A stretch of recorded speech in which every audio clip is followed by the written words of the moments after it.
সুযোগ হয় নাই।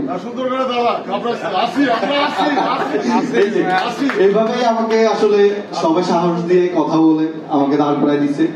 সেই দাঁড় করানোটাই হচ্ছে যে শিমুল যেটা আসলে ওইটাই, ওই শিমুলাই সবাই জানে যেটা ওইটাই হয়েছে।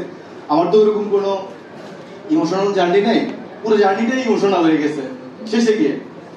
আর সবথেকে মজার ব্যাপার হচ্ছে ব্যাচেলর পয়েন্টে আমরা তো ছিলামই, আমরা সবাই একসাথে ছিলাম। আমি তো বেসিক্যালি অ্যাসিস্ট্যান্ট।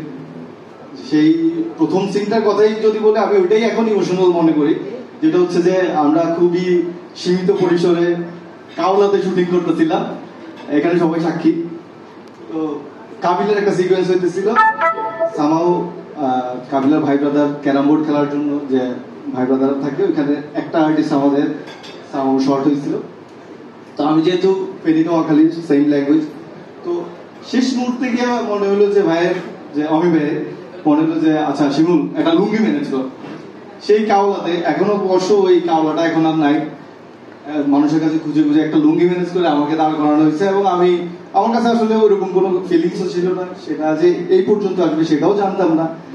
তো ওই ঘটনাটা আমার সবসময় রিকল করি যে ওইটা আমার জন্য ইমোশনাল, এবং আমার সবকিছুর জন্য আসলে অমি ভাই আসলে দায়ী। আমি দায়ী বলবো, আমি তো অভিনেতা হইতে আসি নাই, ভাইয়া হচ্ছে যে বিভিন্ন সময় বিভিন্ন ভাবে আমাকে আসলে দাঁড় করাই দিচ্ছে।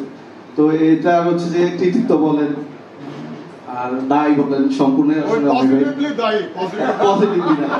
তো সবাইকে অনেক অনেক ধন্যবাদ। এত গুণীজন, এত সাংবাদিকের সামনে আমার আসলে এইভাবে কথা কোনোদিন বলা হয়নি, আজকে বলার সুযোগ হয়েছে। ধন্যবাদ সবাইকে।